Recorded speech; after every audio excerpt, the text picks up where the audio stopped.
Midwest Machinery Co.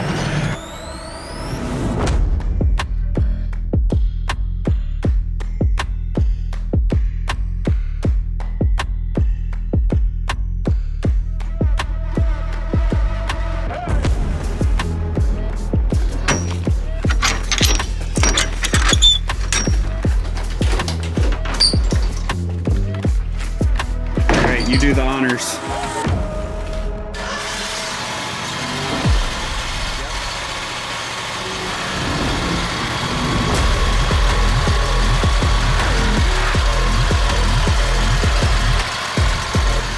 I'm gonna jump on the grandstand here.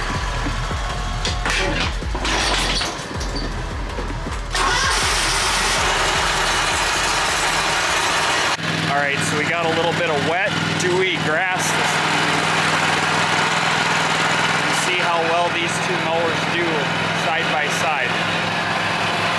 Like, what do you think, a 3-inch cut or 3 1/4 maybe? Yeah, 3 1/4. Yeah, that's good.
All right, so that's a single cut with the grandstand.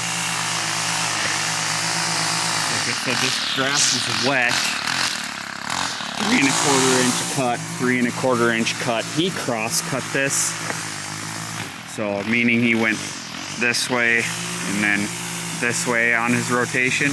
That was the John Deere, this is the Toro. I'll probably have to double cut this.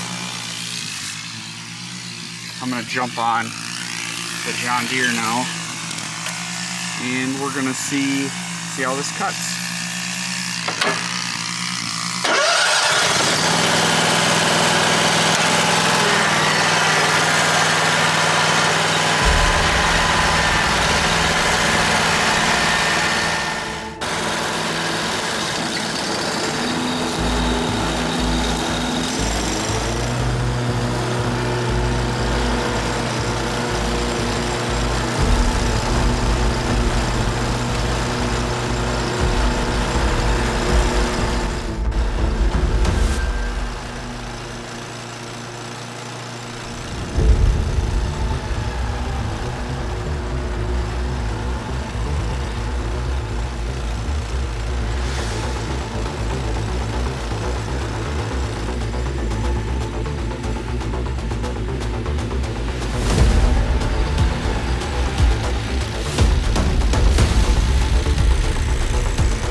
Alright, we got some blowing out to do here. I'll just go through this in blow some of these clumps out. Overall, pretty impressed with the cut quality. Look at that. Got a pretty nice striping game. A lot of dew this morning. It's early, just after 8 right now. Not too shabby. I'll throw you guys some more thoughts here in just a minute. I'm gonna help Avery blow off, and we're gonna get on the road. So I have to compliment John Deere on this. I almost always scalp this ditch with the Grandstand. That mower does not scalp at all, which is insane. Welcome to the channel, guys. I'm Zach with Blades LLC. Today we're going to be talking about the new John Deere Q850M. This is an all-new platform from John Deere. We're going to dive into it here in a sec, but before I do, I just want to thank Mitch over at Midwest Machinery Co. He is my local John Deere dealer here. He let me take this out for a demo today, so I'm going to be referring back to our morning so far. It's around 11 o'clock now. We're allowed to put 2 to 3 hours on it, so enough to get a good feel for the machine. I have my Grandstand sitting here. I'm going to be kind of referencing or going back and forth comparing the John Deere to the Toro Grandstand. These are quite different. When you stand on these machines, if you want to come around to the back side here, we'll just start back here, I guess. The back side of the lawnmower is extremely different, as you can see with the platforms. John Deere, we'll start with the John Deere. It has a smaller platform, slightly sloped in, which kind of pushes your body into the machine. I do like that feel. This cushion is really comfy. They formed this pad here really nice, so when you're on an uneven terrain, you do feel like you're locked into this mower, which is absolutely amazing. The one thing that I don't like about this platform is it gives your body a little bit more feedback than the Toro Grandstand. I felt like a lot more vibration from my feet to my hips when the PTO is engaged. When the motor's on, it's not so bad. You don't get a lot of front end feedback like you would on this, the Toro Grandstand here. I think that just has a lot to do with the fact that you are really hanging off the back with this mower, and you're not probably quite as close to the wheelbase. So therefore, I do have a little bit more leverage here. When you do hit bumps, you'll notice on this mower a lot of front end feedback. That one stays glued to the ground, which is awesome. I think one of the reasons why this mower doesn't have as much engine vibration, you don't feel it, is because, well, one, there's this rubber pad that absorbs some of it, and then it does have these rubber cushions, I guess you could say, here. So the platform swings down into that. Both platforms do fold up, so this one folds up, the John Deere folds up, so you could walk behind this machine if you had to.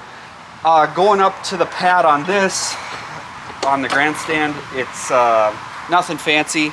This mower has 999 hours, so we're just pushing 1,000 hours with this machine. Some of it's starting to feel worn out. Overall, I really am comfortable with the cockpit on this. While I'm here though, I do want to mention, these are your safeties right here. If your hands come off of these, the PTO will shut off while it's engaged. So as with this, the Quicktrac, I gotta quit saying that, that. Anyways, the platform is the safety kill switch. So when the PTO is engaged, if you step off this machine, it's gonna kill it. So two different things. As far as height adjustment, the Grandstand has the height adjustment on the side. I personally like this. It's not terrible. I noticed that a lot of manufacturers are switching to this more vertical, I guess, as opposed to a horizontal setup. So you just pull this back, which the leverage here is surprisingly like decent. It's a really short lever, but you get actually a lot of leverage with it. I don't know how they did that, but it feels really good. So I was really impressed with that. So yeah, height adjustment is a vertical as opposed to a horizontal. The throttle on this is a little bit sticky. It's probably just not broken. I don't mind where it's located. I think that it being here will help with getting snagged on trees and stuff. That one is in the front and will get pulled back on tree branches as you're going under tree branches. So something to consider there. As far as everything here though, it feels really nice. The parking brake is right here. Parking brake's right there on the other one. So on the Grandstand, it's not a whole lot different. The gas tanks on this machine are over the wheels, kind of like that. I'm not sure what the capacity is. I think that's a 10-gallon tank though. All right, so let's go to the power plant. So this is a Kawasaki FX691, and this is also a Kawasaki. I think this is a 27 horsepower. Let me reference the 691 here real quick. So I'm getting a 20 horsepower out of this machine, which is not great. That's 27, so there is going to be a little bit of a difference there. The John Deere has the double anti-scalp wheels in the front, the anti-scalp wheels on the side. This is a 54-inch deck, that's a 52-inch deck, 7-iron, so the sit-down to stand-up mowers are going to take the same blades. The one thing that I really like about this John Deere deck is that it is darn near impossible to scalp with. You can run it in uneven terrain and it really doesn't gouge out like the ditches and stuff like this one does. This one has no anti-scalping. I personally feel like it should have some anti-scalp on it. A lot better of a mower if it did, because that was one huge difference between the two mowers. So overall, I think John Deere pretty much nailed this one when they built this thing. It's really a fantastic mower. I highly would recommend it. I'm seriously considering buying one of these. I think I would do it in a 60 option. I don't know, Avery jumped on it, got to mow a little bit with it. What'd you think of it, man? You want to give us some feedback? I thought it was good. Thought it was good? Yeah. What did you feel that was the biggest difference? I think you had mentioned something about the Grandstand is a little bit touchier as far as it's a little more herky-jerky, I guess. Yeah. This one was a lot more smooth. It has a little bit more coasting to it rather than just you instantly let off on that and you're getting your rib cage to the bar there.